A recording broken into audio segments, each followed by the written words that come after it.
Hello guys, it's Frostley here, and we're going to start off with an update of the Jerome Cullen situation, as we usually do. Last episode we had that heating phone call, and things have not cooled off since then. I actually bumped into him at a local supermarket. I was minding my own business, buying some apples, and then I spotted him in the turnip aisle. Yes, they do have a whole aisle dedicated to turnips. It's an interesting supermarket, but turnips everywhere. On that aisle, he only goes and lobs one of them at me. Luckily, I managed to karate chop the bugger before it hit me in the face, but it was a close call, and then he ran off after that and left all the shopping behind. So, situation's just got worse, definitely not better. I'm not quite sure how we're managing to keep up booking the cards, but we are, and we do have 2 cards for this episode as well. The first of which is in Toronto and headlined by Petr Yan versus Marlon Moraes. Before I get into that, leave a like and subscribe just for that karate chop, and I dealt with that turnip. Not going to get anything like that on any other channel, so I really think you only have one option. We are here for another fight card. As I said, headliners Moraes versus Yan. Co-headliners, we've also got another interesting fight. Quinta versus Hernandez. Joanna Jedrzejczyk coming back after that loss against Amanda Nunes. And she's facing Aldana, who is on reasonably decent streak, I believe, yet won her last couple of fights. So big win if she does manage to win it. Dan Ige as well on the card. So quite a strong card. Lots of Canadians as well. Repping their home country.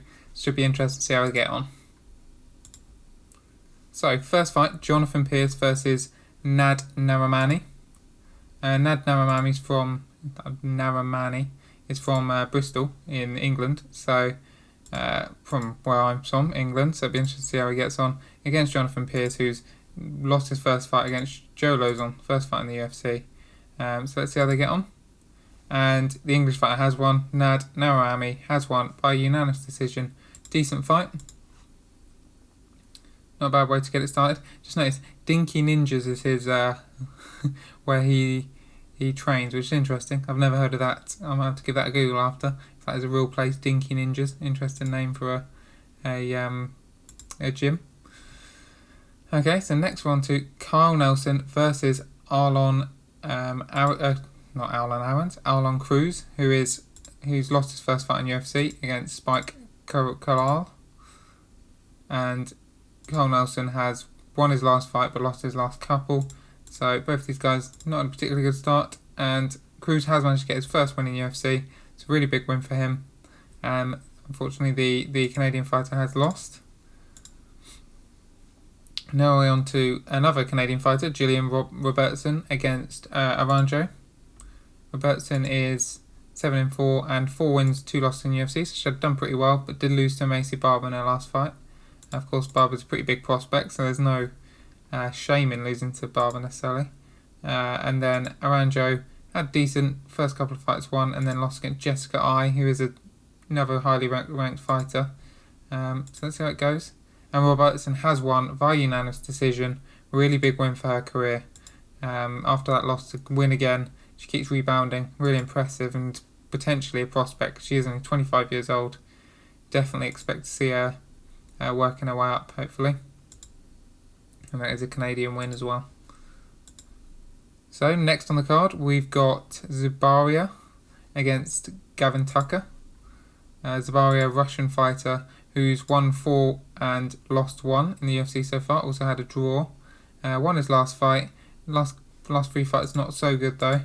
And he's against Gavin Tucker, who has 2 wins, 1 loss. So let's see how it goes.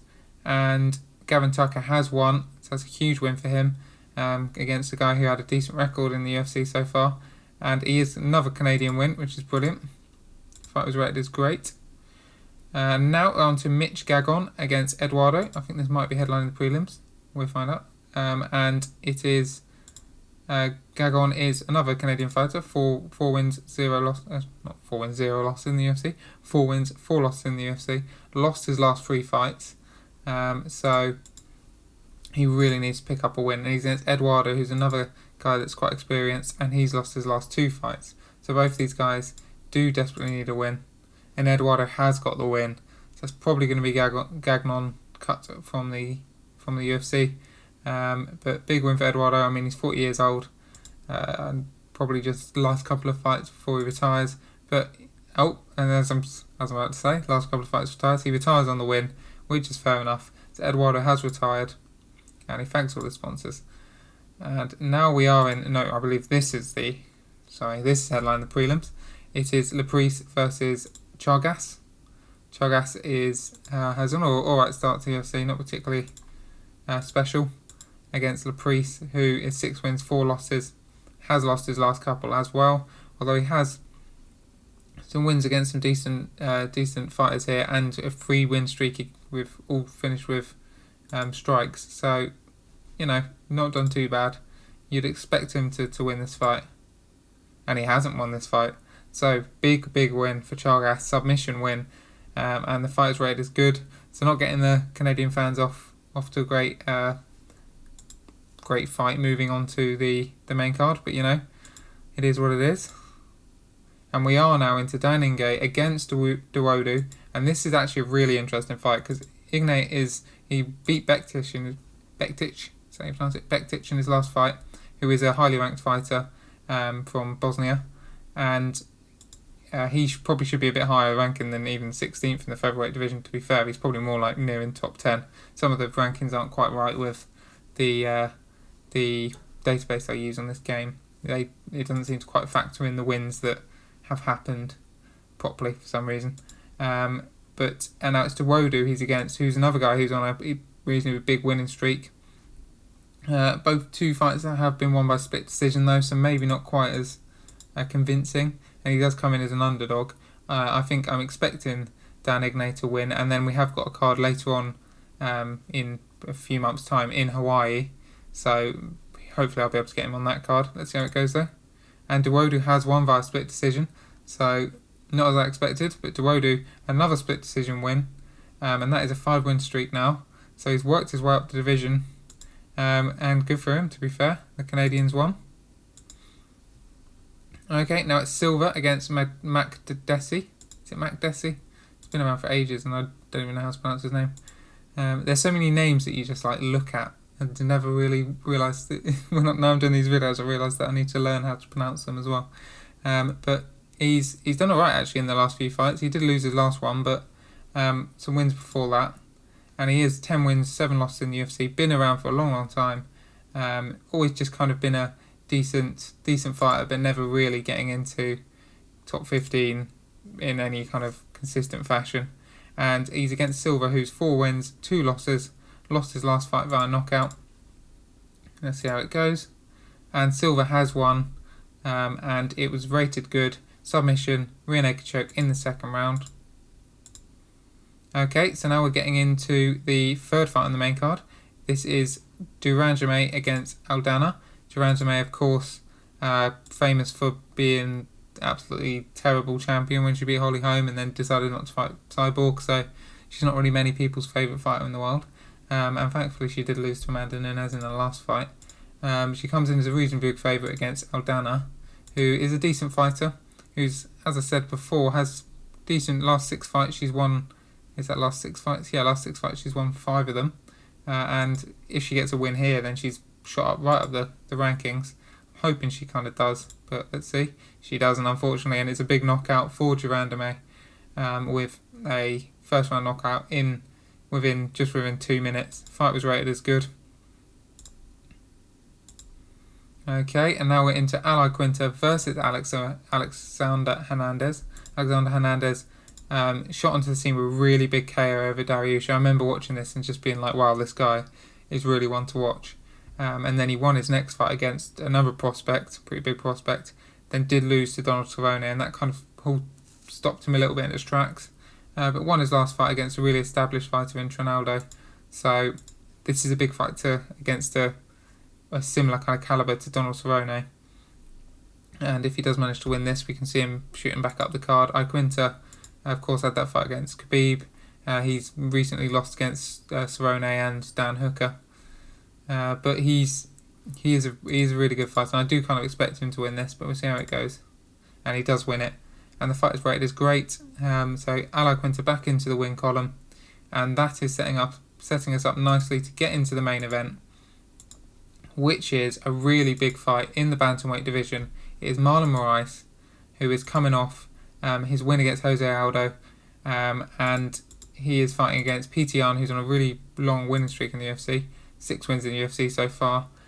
Recently coming off knocking out Uriah Faber, so it should be a really interesting one, because I think the winner of these is given they're really pushing for that title shot, especially if it's Yan, considering Moraes has had a title shot recently and gassed out in the second round and struggled really badly in that second round, even though he was doing well in the first. But it'd be interesting to see if he struggles similarly in this round with gassing out. I think it's possibly a weight cutting issue, because he is very big for his weight. But anyway, we're going to get into this and see how it goes. Fight begins, and an exchange of strike does not go anywhere. They come together and strike. With quick hands, Yan blitzes his opponent with rapid 4-punch flurry. Moraes lands one of the fury of quick punches and then scores with a siphoning kick to the legs. They stand and trade blows, but neither can land anything damaging. Both fighters move in and engage. Moraes hits a wicked 4-punch combination that ends with a hook to the body. Yan hits a jab and then also scores with a great right hook. The two fighters come forward. Moraes is in target with a jab, but then scores with a right hook. Yan lands 4 of 5 quick punches and then lands a left kick to the body. We're now past the halfway mark. They stand and trade blows, but neither can land anything. The two fighters stand and trade and continue to stand and trade, and then the two fighters engage. Moraes hits a left cross. Yan unleashes a superb head kick, and he is down. Moraes falls to the floor. It's a knockdown. Yan is now pounding away with ground and pound. Yan pounds, continuing, lots of heavy shots, and the ref is forced to step in. A decisive victory from Yan. Huge statement, and I really think the only option to go from here is a title shot. I mean, that is a really convincing win against Marlon Moraes, who's a very good fighter, highly ranked, just beat Jose Aldo. I think he's got to get the title shot next. I have got the Dominic Cruz fight coming up against Cejudo relatively soon, but after that the winner is going to fight Yan, because he's just got to, because a knockout win in the first round after coming off a win against Jose Aldo, it just deserves the title shot, there's no doubt about it. Really impressive, and maybe we can even have that, possibly it is one of the fights in Russia. I'll have to think about it, but maybe have that is one of the fights in Russia, maybe even Khabib on the card as well, although yeah, I'll have a think. But that is a huge win. And we have got another card in this episode, and it is headlined by Usman versus Masvidal. So one of the most hyped up cards we've had probably so far in the series. Should be really interesting. If Masvidal manages to finish off his amazing streak and beat Usman, that would be huge. Let's see how it goes. It is UFC 253, huge headliner. Along with that, we've got another title fight for the strawweight belt, Joanna versus Weili Zhang, rematch from the last fight, where it was really exciting, close, split decision win for Weili Zhang. So it'll be interesting to see if she manages to win again. Also, Dos Anjos versus Vincent Luke, and Edson Barboza versus Bektic. This is a really stacked card. And then Mike Perry against Diego Santos just should be a good brawl at the start of the card. And Mike Perry fighting in his hometown. Then we've got prelims, a few decent fights on there as well. So we're going to get right into it. So, first fight on the prelims is Patrick Williams against De Silva. Patrick Williams has had 4 fights in the UFC, won one of them, so he is struggling a bit. And he's against De Silva, who has lost his first UFC fight, lost his first 2. So both of these guys are struggling a bit, and Gustavo De Silva has got the win. TKO in the first round. That's a huge win for him. Fight was rated as great. Next up, we've got Nina Astaroth against Rodriguez. Astaroth is from Florida, so she's fighting in her hometown, and she has won 4 fights and lost 3. She won on a 4-fight win streak in her last 5 fights ago, but then lost her last fight. And then the other fighter we have is an unbeaten fighter so far, but she has 2 draws. So she's done decent. Tisha Torres against she's beaten, so looks like a decent prospect. Let's see how it goes. And Astaroth has got the win, so Marina's got her first loss of her career. Fight was rated as good, and it's by decision. Next up, we got Goldie versus Ostovic. And Ostovic is 1 win, 2 losses. Lost to Paige Van Zandt in her last fight, and Goldie has lost her first fight in the UFC. So both of these do need a win, and let's see how it goes. In a fantastic fight, armbar win for Hannah Goldie in submission in the 3rd round. That is really, really good to see a fantastic fight. Brilliant way to get the crowd pumped up. Likely to get the fight of the night honours unless they get outdone by someone else. Hopefully they do, because it'll just be nice to see more exciting cards. But let's see how it goes. Alex White against Sean Woodson is next. Alex White is 4 wins, 6 losses in the UFC, so not particularly good. And Sean Woodson undefeated in his 7-fight career so far. Last fight was a win in the UFC. Let's see how it goes. And Woodson's still unbeaten, although it was a much closer fight than he's ever had in his career, with a split decision win, I'll assume he's ever had in his career. Not that I actually know who his previous fights were, but I'm going to say it was, because that's all I know. Split decision win, decent fight, not bad. On to the next one, we've got Hannah Cifers versus Renata Souza. Hannah Cifers is 3 wins and 1 loss in the UFC, so pretty decent run so far. And she's fighting against Souza, who is 2 wins, 2 losses in the UFC. And she lost her last fight. So let's see how this one goes. Hannah Cifers gets the win. Unanimous decision. For fight is rated as good. Not too bad. And now we're on to a pretty interesting card. Both of these guys have fought in the UFC quite a few times now. Alex Caceres against Luis Pena. Luis Pena, so he's fought quite a few times. 6 fights in the UFC. And Caceres was in The Ultimate Fighter a while ago. Yep, he was. 10 wins, 10 losses. Really experienced. Always just kind of been, hovering around top 25. Big test for Pena. I think Pena's interesting because he's 6'3" and he's a featherweight. So, very lanky. And it's another fantastic fight, which is brilliant. And it is Luis Pena who gets the win via a TKO in the 3rd round. That is a huge win for him on a big card. Really make a name for himself. So that is brilliant. 2 fantastic fights in the prelims. Very good news. Now we have got the headliner of the prelims, Trinaldo versus Michael Johnson. Michael Johnson struggled a bit recently. Lost his last couple of fights. Majority decision against Stephen Ray was his last one. He's always puts on a good show though, so hopefully we see a good fight here against Trinaldo, who's fought so many fights. And he's won his last couple, so he's doing a bit better. And let's see how this one goes. And Trinaldo has got another win, split decision win against Michael Johnson. Fight rated is great, so another good fight, which is brilliant. And Trinaldo has decided to retire after a 3 fight win streak. Fair enough, he is 42 years of age. I'm not going to try and stop him, although, 3 fight win streak. It would be nice to get Michael Johnson to get the win instead of when he's retiring, but it is what it is. Okay, so now we're into the main card, not the main event. Diego the Nightmare Sanchez, as I'm sure you all know, really experienced fighter, fought on the first ever Ultimate Fighter and won the middleweight competition they had. He won his last fight against Michael Pereira. It's a disqualification. I can't remember exactly what happened there, but he's just seems to keep going. He never stops.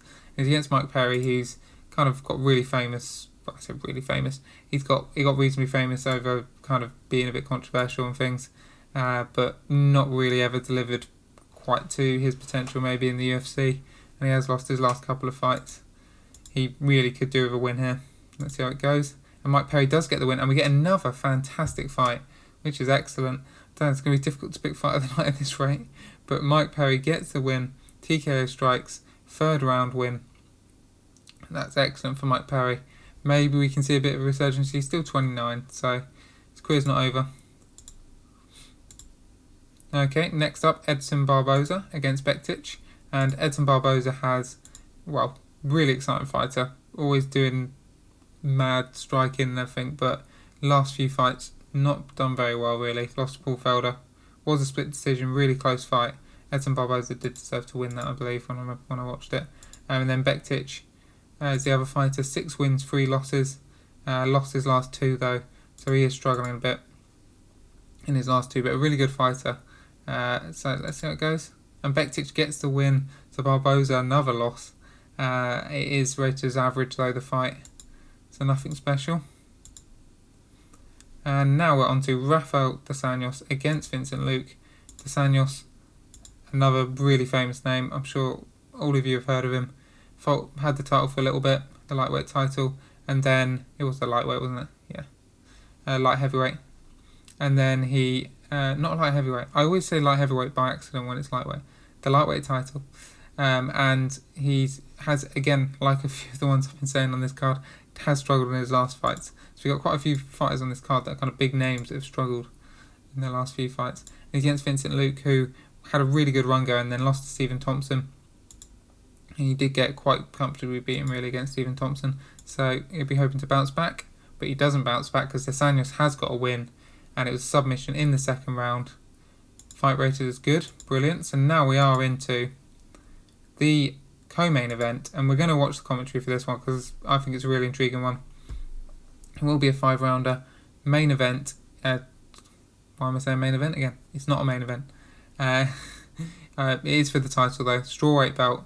Weili Zhang, 21 wins, 1 loss, 5 wins in the UFC as well. Like I said, just coming off that split decision win against Joanna, yep. And Joanna, of course, really experienced name. She's always a really dominant champion for the belt she's now fighting for. So, yeah, let's see if she manages to win it back. Joanna deliberately doesn't touch gloves to start. The two combatants meet in the centre and start to strike. Joanna hits a left jab but misses a right high kick. Weili lands 3 of 5 quick punches but misses with a big right hand. Joanna forces an exchange of strikes. Weili lands a left hand in the exchange. A 1-2 from Joanna fails to land. Both fighters come in striking together and Joanna hits a jab and then hits with a kick. Weili Zhang hits a left jab and also scores with a great right hook. And Joanna was rocked by that last shot. She backs away, covering up, but looks very unsteady. Weili tries to finish her, but misses by inches. Joanna managed to clear her head a bit. Wow, that was very interesting. Early on, almost a really dominating early win, which is what we saw against Andrade, actually, when she won the title. So it would have been a replica of that. Weili hits a left cross. Joanna manages to connect with 2 punches out of a flow, but gets a right hand blocked, can't speak. Both fighters step into strike. Joanna finds a way past her opponent's guard and lands a sharp 1-2. Weili misses a jab but nails a right cross. Joanna comes forward, walking down Weili. Weili lands 2 left hands in the exchange. Joanna hits a left hand but nothing comes of it because she hits air with a big right. Weili studies her opponent and then 2 fighters continue to go forward. Joanna lands a 1-2.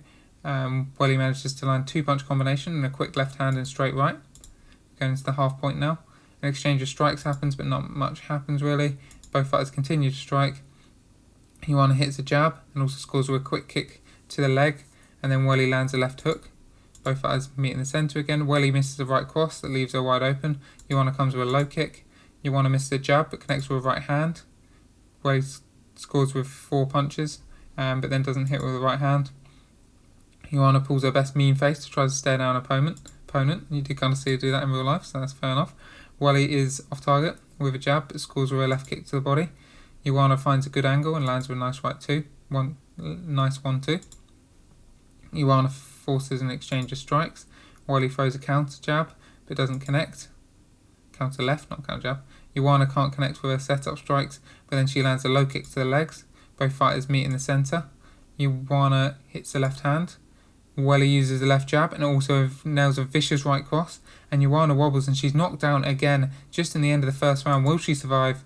Weili moves in quickly, some ground and pound. She's continuing with the ground and pound. Joanna is struggling and it has been stopped.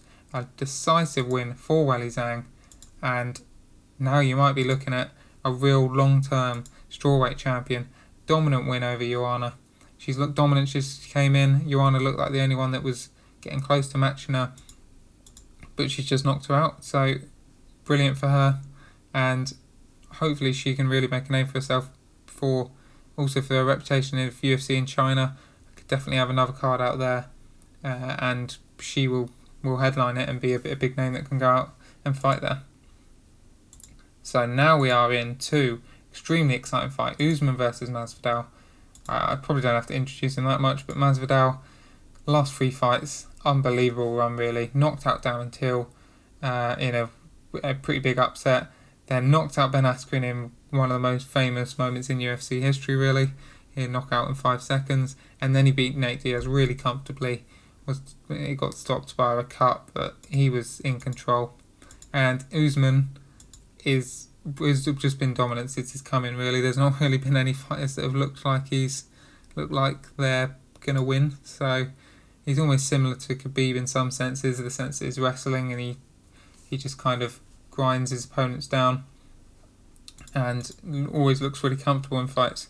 So I do kind of expect Usman to win this, but in terms of marketability, Masvidal's definitely high up on that list, so it would be nice for him to win. Both of them actually fighting in their hometown, because both are from Florida. Battles between two local fighters. Usman comes in looking for a takedown. Masvidal manages to get away. Oh no, he doesn't. He's now against the cage, showing his ability to grind down his opponents. Usman keeping Masvidal against the cage, as you'd expect. And then we're just still against the cage. Masvidal backed against the cage, still not really doing much. Nothing really happens. Usman keeps Masvidal against the cage, and it's continuing. Against the cage, sorry. And then still smothering him. And then they get separated. Okay, not the most exciting start. Masvidal can't hit a left jab, set up left jab, but then hits Usman with a right to the side of the ribs. We're now past the halfway mark. And Masvidal can't connect with a jab, but then hits Usman with a straight right. Masvidal moves on Usman, preparing to throw. 2 decisive jabs hit Usman, but neither had any power. Masvidal throws a punch, but Usman avoids it. Usman scores with 2 weak flicked left jabs. Masvidal comes in with a flurry of 4 punches, landing 2 of them, but his big right-handed follow-up misses. Masvidal hits a left hand, but Usman evades a big right. A jab is wide from Masvidal, but then he catches Usman with a right roundhouse body kick to the body. I've just said body twice. Usman, looking very tentative, pokes a quick jab. Interestingly, Usman almost looks nervous. I don't know what's going on there. Maybe he just doesn't want to strike. Masvidal throws some strikes, and then a right head kick, but Usman defends them all. Usman clearly respects his opponent's strike and is wary of trying to get close enough to grapple. A jab is wide from Masvidal, and then he hits a nice hook to the ribs. A big jab from Masvidal, but Usman avoids a big right. Now Usman's going for the takedown, and he gets the takedown. And I think probably... Oh, Masvidal just edged it. Interesting, that takedown. I thought he might win it for Usman, but it hasn't. Apparently, according to the commentator. He's gone straight for the takedown, and he's got it. Okay, and now double underhooks in. Masvidal gets the double underhooks in and pulls Usman close, controlling what... Wait a second. He's a single leg. And Masvidal has to pull guard. Okay, Usman punches down at Masvidal, but they are easily taken on the gloves. Masvidal gets the double underhooks in and pulls Usman close, controlling him well. Okay, that makes sense. I was confusing myself. Then perhaps looking to create space. For a leg lock, Usman tries to break the guard apart. Masvidal keeps it locked. And then Usman doesn't allow Masvidal to lock him up with the double underhooks. Usman's going for another submission, but Masvidal's avoided it. And Usman goes for another submission again, leg lock, but he's managed to secure it, and he's not managed to secure it, sorry. And Usman punches down on Masvidal, but they're easily taken. Not too much going on here in the guard. Now into the final round with no progress being made. The ref standing up. This is not ideal, how boring this fight sounds. Masvidal moves in on Usman, preparing to throw. It looked like we're about to get Usman trying to start some grappling, started, surprise, surprise. But Masvidal was more aggressive and took the initiative. Masvidal throws a quick punch but doesn't hit. A combo that ends with a kick to the leg fails to land for Masvidal. And that is round 2. And Usman's won that one. Not the most exciting fight so far. Hopefully picks up. I think we need to see Masvidal keeping those takedowns, defending those takedowns and keeping it standing, obviously. And then Usman, obviously the opposite really. Usman keeps slightly out of range, looking for a chance to dart in and start some grappling. Masvidal throws a quick punch but doesn't land. Usman comes in and grabs Masvidal in the clinch. Using his wrestling skills, Usman is trying to push Masvidal up against the cage. Usman does it. Masvidal is stuck with his back against the cage. Masvidal is pressed up against the cage, and we're continuing to see that. Masvidal takes a shot, a stamp to the foot, and there's not really much going on. Masvidal needs a breather. Usman shoots in for the speed, goes for the takedown. He gets the takedown. Now Usman is smothering Masvidal. Is that what it says? The clock went down as Masvidal is being smothered. Yep. Usman throws a few strikes, but they are without venom. gets pulled tight, stopping him from posturing the attacks. Usman's gone for the submission. Isolating a leg, Usman is able to grab a leg lock and force Masvidal to tap out. Wow. He's got a leg lock in, which you don't actually see much in the UFC anymore. It's almost like gone out of fashion, because I guess people can defend against it better. But it is a submission win, seemingly kind of out of nowhere. I wasn't expecting it to happen, because Usman had tried quite a few submissions but not got it off.